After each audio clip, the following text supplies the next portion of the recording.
Hello, everyone, and Happy New Year. I hope all of you are having a wonderful beginning of 2026. Welcome to this episode of Ask Coach Marie. I'm Marie O'Neill, and I am the founder of Padma Life Coaching. This is the place where you ask a question, and I give my unique opinion as a life renewal coach, astrologer, and past life regression facilitator. Each week on Friday, a new video is released with me answering 2 questions from the viewers. In addition to those questions, I talk about various other life renewal topics. And please know that I am not a therapist. I am never going to tell you what you must do. Let's go ahead and get started with the questions for this week. Our first question comes from Emily, who is in Raleigh, North Carolina. Hello, Emily, and thank you for your question. Her question is, it's the first full week of 2026, and I'm already feeling my less screen time goal. I'm scrolling mindlessly, and it's ruining my morning focus. How can I break this addiction and reclaim my time for my 2026 goals? This is a very good question, Emily, and I'm sure there's a lot of people who have the same issue. Since we're at the beginning of 2026, or the beginning of any year for that matter, it's a great time to actually begin the process of changing habits. To do that, especially when it comes to digital issues, you're going to have to be proactive, as you are aware of. Instead of just setting the goal, you're going to have to set yourself up for success.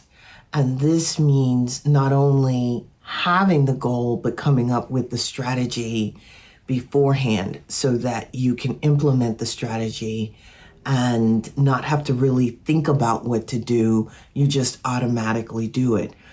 With the routine that you already have, it is embedded in you. It is a challenge to change any routine, especially when you feel comfortable or feel good about it, even though it's not good for you. What you want to do is think about an easy thing that you can do instead of scrolling in the morning. Maybe you want to go for a walk, or maybe you want to make a cup of coffee or go straight to the shower. Whatever it is, make it something that you already do in your daily routine. You're just going to switch it up. The reason I say make it something you already do is because you already have a muscle memory of it. You're just going to change the time that you actually do it. For example, when I get up in the morning, I immediately go turn on the coffee pot and fluff my pillows because I know I'm going to get back in bed and drink a cup of coffee before I start my day. This is a morning routine that I've developed, but I consciously made that decision to do that because my days are so full and I need time to wake up, time to get ready for the day mentally. Think about your day and what it is you actually want to achieve in that day. Your morning routine is going to have a great effect on how successful you are in achieving the goals for the day. If you want to stop the scrolling, then the night before, of course, think about what it is you want to do the next morning and do the setup. For example, as I said, if you want to go straight to working out, then lay out your clothes on a chair or someplace where you'll see them when you wake up in the morning, because you need to trigger your mind to do something differently when you have a routine that is already embedded that you want to change. If you don't have something in mind, or if you don't have something that will trigger your mind to change the habit, you won't do it. This is why it's important for you to think about what it is you can replace that habit with. And you're going to feel uncomfortable for a while, but you'll slowly start to get more comfortable with the new routine. Send me a note and let me know what you've come up with to switch the routine. And it needs to be something that is really simple, not something that is grandiose, because you won't do it. All right. Thank you for that question, Emily. Our topic for today is related to the question that Emily asked. And the topic is the digital sanctuary, designing an intentional environment for a focused year. This is something that all of us need to do. Your phone has a notice that it gives you, or at least it does on my phone, telling me how many hours I've spent on my phone in a given week. Now, I don't know if the computer will do that. However, the point is you have things that you want to do this year. Make sure that you write them down. Not only do you write them down, you write down what you're going to do to begin the process of accomplishing the goals on a weekly basis. And you write down daily what you need to get done. When you wake up in the morning or before you go to bed at night, whatever is going to work for you, it's a good idea to look at your list of what it is you want to do the next day. And look at your schedule, what you have on your schedule already. See what it is you can do from your list the next day and schedule it. When you get up in the morning, while I'm drinking my coffee or, just relaxing a little bit, I will look at what I have on my schedule for the day and see what I want to do first. Now, sometimes I have a client, so it's already decided for me what I'm going to do in that day. But if I don't have a client, I have a list of other things that I need to get done. And I pay attention to my energy level. That energy level tells me what I need to do first. Once you do the first task or whatever it is you want to do, then you lead into the next. And if you have it written down, it's much easier for you to actually do. Doesn't mean that you need to get everything on your list done, but at least get a few of the items done on the list. This is intentional. You have to be intentional if you want to accomplish any goal, because without an action plan, you won't accomplish it. You also can enlist the help of a friend or a coach to help you set your goals and hold you accountable. If you're not capable of holding yourself accountable, have someone else hold you accountable, somebody who you respect. Because if it's a friend, it may be someone who will let you off the hook. You don't want to have someone holding you accountable who you don't respect, who you will just run right over and say, oh, well, I'm just not going to do that. They don't care. So have someone hold you accountable, come up with what it is you want to accomplish, and not only come up with that list, but put it on a weekly calendar, what you're going to do. Check that list every morning or at night. Choose one task on that list to get started and get the momentum going.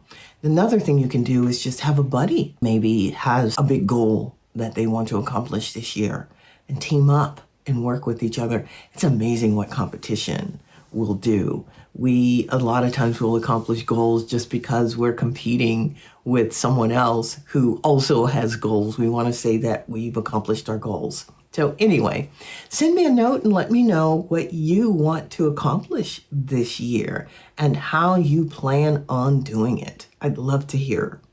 All right, let's go ahead and get started with the second question for today. Our second question comes from Kevin, who is in Boise, Idaho. And Kevin writes, I want this to be my most productive year yet, but I'm overwhelmed by notifications and information overload. How do I clear the digital noise so I can actually hear my own thoughts and be present? Here again, Kevin, and thank you for the question. You have to be intentional. If you are dealing with digital noise, you want to turn off notifications, or at least turn off the notifications that are not important. This would be, in particular, social media. If you have someone who needs to get in touch with you, you can set up your phone or your computer so that their messages will get through. Anybody else? No. Set quiet time for getting work done. This means if you need an hour or 2 hours a day of quiet time without interruptions, you're going to have to schedule that, because if you don't, you'll get interrupted. And you have to be diligent. Put this on a calendar. I do it all the time. There are certain days that you can set up if you are having a problem scheduling time every day. Pick one day out of the week or 2 days out of the week where you can set aside a couple of hours just to get quiet work done. Another thing that works, or at least I find it works for me, is I only look at emails a few times a day. I look at emails in the morning, I'll look at them right after lunch, and I look at them at the end of the day. This way I can answer important emails right away so that others aren't waiting a long time to get an answer back from me. One of the other things that you can do is in the morning, if you work at home or even if you go into an office, you can choose not to look at emails in the morning, because some people get lost in emails once they open them, because there's so many responses that need to be given. You can choose to not look at emails for the first couple of hours. You can set a timer for how long you're going to answer emails. In addition to that, it's important to not look at your phone all the time. Put it in the drawer. Put it in your pocket. Put it in another room. And consciously make a decision to only pick up your phone at certain times during the day. I found that over the holidays, there were a couple of times when I picked up my phone in the morning and started scrolling through, I think it was Instagram. Before I knew it, an hour had gone by. I had lost an hour of precious time. Now, mind you, I wasn't busy that day. I still had a couple of clients and a few things I needed to do. However, it was still an hour of time that I could have used for something else. It's important to be aware of what it is you are doing. So if you are feeling overwhelmed because of social media, because of technology, come up with a plan that works for you. The plan that works for you may not be your next door neighbor's plan or your colleague's plan. It has to work for you. And please send me a note and let me know how you're doing. This is a huge issue that so many people have, and it's one that you really do need to tackle. And if the plan that you put together doesn't work, that's okay. Come up with another plan. Keep coming up with plans until something sticks. And once it sticks, keep it going. All right. We have come to the end of the questions for today. I want to thank you for being here. Happy New Year to you. If you have questions that you want me to answer, please send them to padmacoach@icloud.com. That's padmacoach@icloud.com. If you'd like to learn more about the services that I offer, check out my website, padmalifecoaching.com. If you would like to learn more about me, read my book, And the Lotus Opened, a memoir. In there, I talk about trauma and how I work through it. The intention for the book is to give you the roadmap that I used to work through trauma in hopes that it inspires you to come up with your own roadmap.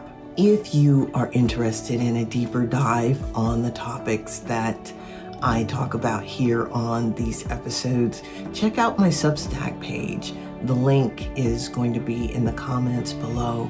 On there, I talk about, of course, life renewal topics, the goddess.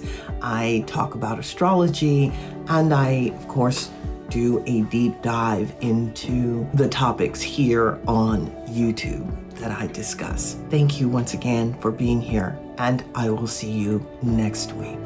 Bye-bye.